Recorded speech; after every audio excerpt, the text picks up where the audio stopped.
رباه عفوك إني للنور مدت يداي. அல்லாஹ்வுடைய தூதர் பெயரில் கூட, நல்ல கவனிங்க, பெயரில் கூட ஒருவர் தன்னை கீழாக பார்ப்பதை அல்லாஹ்வுடைய தூதர் அனுமதிக்க மாட்டார்கள். யஸ்ரிப் மதீனாவுடைய பழைய பெயர், மதீனா நகரத்துடைய பழைய பெயர் பாவங்களை சுமந்த ஊர் என்ற அர்த்தம். அது போன்ற அர்த்தமுடைய சொல்லது யஸ்ரிப். ரசூலுல்லாஹ் வந்தவுடன் சொன்னார்கள், இது அப்படிப்பட்ட ஊர் அல்ல, தைபா, இது சுத்தமான ஊர் என்று சொன்னார்கள். ஒரு மனிதர் வந்தார், ஒரு பெண் வந்தார்கள் அல்லாஹ்வுடைய தூதரிடத்தில். நான் ஆசியா என்று சொன்னார்கள், பாவத்தை சுமந்த பெண் என்று. அல்லாஹ்வுடைய தூதர் சொன்னார்கள், இனிமேல் எப்படி சொல்லாதே, நீ ஜமீலா, அழகானவள் என்று சொல் என்று சொன்னார்கள். அல்லாஹ்வுடைய தூதரிடத்தில் சில பள்ளத்தாக்கில் இருந்து சில மனிதர்கள் வந்து சொன்னார்கள், நாங்கள் வாதி அப்தலாலா, வழிகேட்டின் பள்ளத்தாக்கு என்று பெயருடைய ஒரு இடத்திலிருந்து வந்திருக்கிறோம் என்று அல்லாஹ்வுடைய தூதர் சொல்ல சொன்னார்கள். வாதியல் ஹிதாயா, நேர்வழியின் பள்ளத்தாக்கு என்ற அந்த பெயரை மாற்றி அங்கிருந்து வந்திருக்கிறோம் என்று சொல்லுங்கள் என்று அல்லாஹ்வுடைய தூதர் சொன்னார்கள். இரண்டு மனிதர்கள் வந்தார்கள், வந்து சொன்னார்கள், நீங்கள் யார், உங்களுடைய பெயர் என்ன? நாங்கள் இழிவானவர்கள் என்று சொன்னார்கள். அல்லாஹ்வுடைய தூதர் சொன்னார்கள், ஒருபோதும் நீங்கள் இழிவானவர்கள் அல்ல, பல் அன்துமா முக்கரமான், நீங்கள் இருவரும் கண்ணியமானவர்கள் என்று சொல்லுங்கள் என்று சொன்னார்கள். அல்லாஹ்வுடைய தூதரிடத்திலே ஒருவர் பேச வருகிறார் உடன்படிக்கைக்காக. சுகைல் என்றால் மென்மையானது, லேசானது என்று அர்த்தம். அவர் வருவதை பார்த்தவுடன் நபி தோழர்களுக்கு சொன்னார்கள், சுகைல் வருகிறார், சஹல் அல்லாஹு அம்ரக்கும், அல்லாஹ் உங்களுடைய காரியங்களை இனிமேல் எளிதாக்கி விடுவான் என்று அல்லாஹ்வுடைய தூதர் ஸல்லல்லாஹு அலைஹி வஸல்லம் சொன்னார்கள். எதையும் ஒரு முன்னேற்றத்திற்காக சிந்திக்க தூண்டக்கூடிய மார்க்கம் என்று எல்லோரும் நம்மை பின்னால் ஆக்கி கொண்டே இருக்கிறோம். அல்லாஹ் ரப்புல் ஆலமீன் புரியக்கூடிய ஆற்றலை எமக்கு தருவானாக. ஒரு வீரத்தோடு, ஒரு கண்ணியத்தோடு, ஈமானை சுமக்கிறேன் என்ற மதிப்போடு ஒரு இறைவனுக்கு முன்னால் செல்ல வேண்டிய ஒரு முஸ்லிம் தன்னை தானே தாழ்த்தி கொண்டு வாழக்கூடிய நிலைமைகளை பல இடங்களில் நாம் பார்க்கிறோம். உமர் அவர்களுக்கு முன்னால் ஒரு மனிதன் செல்கிறார், அப்படியே குனிந்து பணிந்து, முதுகெல்லாம் கூனி அப்படியே பணிந்தவர் போல செல்கிறார்.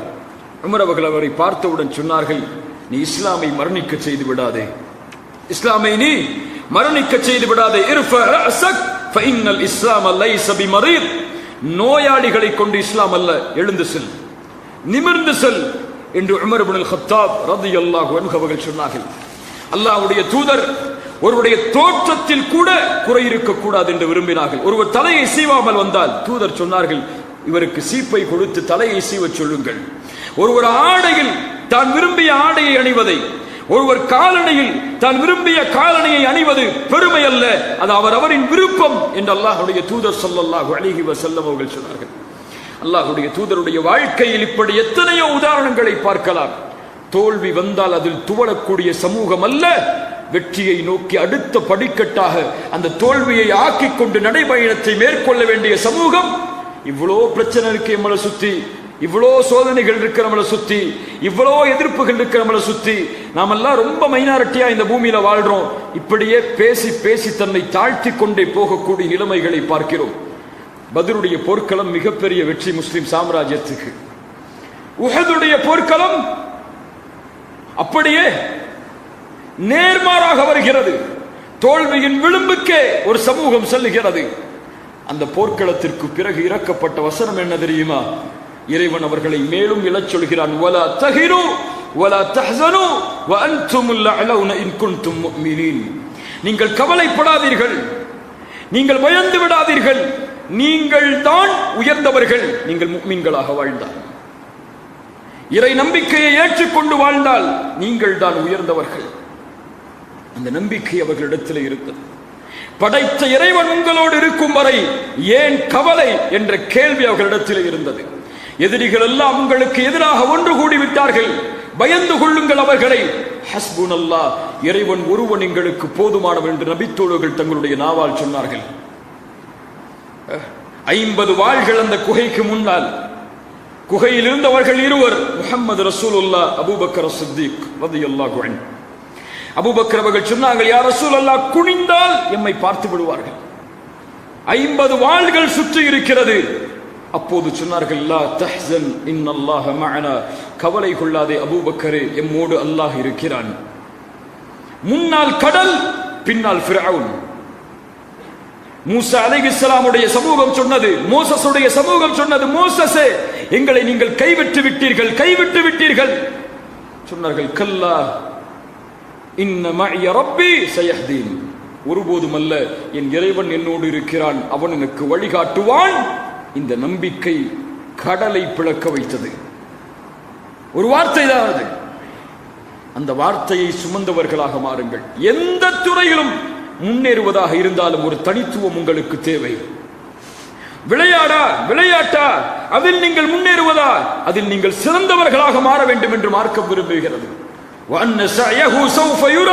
நீ அதற்கு முயற்சி செய்தால் அதை பெற்றுக் கொள்வாய். படிப்பா, முதல் தரத்திற்கு வர வேண்டும் என்று எண்ணு. வேலையா, முதல் தரத்திற்கு வர வேண்டும் என்று எண்ணு. உனக்கு வேலை எல்லா இடத்திலும் மறுக்கப்படுகிறதா, நான் வேலைகளை பிறருக்கு கொடுக்கக்கூடிய ஒரு முதலாளியாக மாறுவேன் என்ற நம்பிக்கையில் முதல் தரத்திற்கு வா. எதில் எடுத்தாலும் அவரை மாதிரி யாருமே இல்லைங்க, அப்படி சொல்லக்கூடிய சமூகமாக உருவாக வேண்டிய சமூகம். இன்னைக்கு அடுத்த படம் எப்போ வரும், அடுத்த படம் எப்போ ரிலீஸ் ஆகும், அடுத்த கேம் எப்படி ரிலீஸ் ஆகும், எப்படி அடுத்த படத்துக்கு டிக்கெட்டை புக் பண்றது என்று தங்களுடைய வாழ்வில் எந்த நோக்கமும் இல்லாமல் பயணித்துக் கொண்டிருக்கக்கூடிய சமூகமாக மாறிக்கொண்டிருக்கிறது. குறையாக சொல்லவில்லை, நாம் நம்மை மாற்றிக்கொள்ள வேண்டும் என்று சொல்கிறேன். பெரும்பான்மையை நான் சொல்லவில்லை. அவர்கள் குறைவானவர்களாக இருந்தாலும் அவர்கள் அதிலிருந்து வெளியே வர வேண்டும் என்பதற்காக சொல்கிறேன். நோக்கத்தோடு வாழ வேண்டும், ஒரு குறிக்கோளோடு வாழ வேண்டும். அல்லாஹ் கொடுத்த இந்த நாள், இந்த நொடி எமக்கு அல்லாஹ் கொடுத்த வாய்ப்பு. சென்ற நொடியை மீட்டெடுக்க முடியாது. இருப்பது இந்த நொடிதான், அடுத்த நொடியும் உறுதி கிடையாது. ரசூலுல்லாஹி ஸல்லல்லாஹு அலைஹி வஸல்லம் இப்னு உமர் அவர்களுடைய மகன் அவரை ஒரு முறை சந்தித்தார்கள். அவர்களுடைய தோல் புஜத்தை பிடித்து உலுக்கினார்கள். ஏன்? கொஞ்சம் கவனி உமரே, இப்னு உமரே கொஞ்சம் கவனி, உன் மீது என் கவனத்தை கொடு, என் மீது உன் கவனத்தை கொடு இப்னு உமரே. சொன்னார்கள், இப்னு உமர், குன் ஃபித் துன்யா கஅன்னக கரீபு ஆபிரு சபீல். இந்த பூமியிலே நீ வாழ், ஒரு வழிப்போக்கன் எப்படி வாழ்வானோ, ஒரு பாதை அறியாதவன் எப்படி வாழ்வானோ அப்படி வாழ். என்ன அர்த்தம்? காசு பணம் சம்பாதிக்காதீங்க, வேலைக்கு போகாதீங்க, அப்படியே வீட்டில் உட்கார்ந்துருங்க அப்படின்னு அர்த்தமா? எதையும் எதிர்பார்க்காம பூமியில வாழ்ந்துட்டு போயிருங்கன்னு அர்த்தமா? அப்படித்தான் இந்த ஹதீஸை பல பேர் புரிஞ்சு வச்சிருக்கோம். இப்னு உமர் இந்த ஹதீஸ் யாருக்கு சொல்லப்பட்டதோ அவர் என்ன விளக்கம் சொன்னார் தெரியுமா? அந்த ஹதீஸோடு சேர்த்து அவர்களுடைய மாணவர்களுக்கு சொன்னார், இதனுடைய விளக்கம், இதா அம்சைத ஃபலா தன்ததிர் ஸபாஹ். மாலை வந்தால் காலையை எதிர்பார்த்து வாழாதே. வஇதா அஸ்பஹ்த ஃபலா தன்ததிர் மஸா. காலை வந்தால் மாலை எதிர்பார்க்காதே. வஹுத் மின் ஸஹ்ஹதிக லிமரதிக். நோய்க்கு முன்னால் சுகத்தை தேடிக்கொள். வமின் ஹயாத்திக லிமௌதிக். உன் மரணத்திற்கு முன்னால் வாழ்வை தேடிக்கொள். இப்படிப்பட்ட வழிமுறை. மரணம் அடைவதற்கு முன்னால் இப்படி ஒருவன் வாழ்ந்தான் என்று சொல்லும்படி வாழ்ந்து செல். ஏதோ வந்தாரு போனாரு சென்றாரு என்று சொல்லக்கூடிய வாழ்வை வாழாதே. அது யார் வேண்டுமானாலும் வாழலாம், ஒரு கால்நடை கூட அப்படி வாழலாம் இந்த பூமியில். ஆனால் ஈமானை ஏற்றுக்கொண்டு மனிதனாக வாழக்கூடிய நீ, ஒரு சாதனை, ஒரு தைரியம், உன்னால் ஒரு படிப்பினை இல்லாமல் மரணித்தால் அந்த வாழ்விற்கு அர்த்தமே கிடையாது. இந்த ஈமானை நீங்கள் ஏற்றுக்கொண்டதில் அல்லாஹ் ரப்புல் ஆலமீன் எம்மை மாற்றுவானாக. உள்ளத்தில் நன்மையை சேருங்கள் கண்ணியத்துக்குரியவர்களை. பாவங்களையும் அநியாயங்களையும் அசிங்கங்களையும் உள்ளத்திலே ஏந்தி வாழாதீர்கள். எப்போது பார்த்தாலும் இந்த சினிமாக்களுக்கும் நாடகங்களுக்கும் இசைகளுக்கும் பின்னால் செல்லக்கூடிய கலாச்சாரத்தை விட்டு விலகி நல்ல விஷயங்களையும் நல்ல பழக்கங்களையும் நல்ல குணங்களையும் உள்ளத்திலே ஏந்தக்கூடிய சமூகமாக வாழுங்கள். யாருடைய உள்ளத்தில் நன்மை குடிகொள்கிறது என்பதை அல்லாஹ் அறிகிறானோ அவர்களுடைய வாழ்வு அனைத்தையும் அல்லாஹ் நலவாக மாற்றுவான். குர்ஆன் சொல்லுகிறது, இது இன் யஅலமில்லாஹு ஃபீ குலூபிக்கும் கைரன். உங்களுடைய உள்ளத்தில் அல்லாஹ் நலவை அறிந்தால் யுத்திக்கும் கைரா, நலவைத்தான் அல்லாஹ் உங்களுக்கு தருவான்.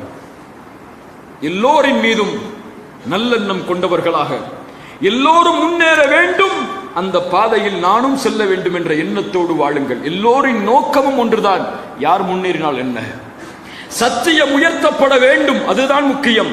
யார் சத்தியத்தை சுமக்கிறார்கள் என்பது முக்கியம் அல்ல. உண்மை உரைக்கப்பட வேண்டும் என்பதுதான் முக்கியம்.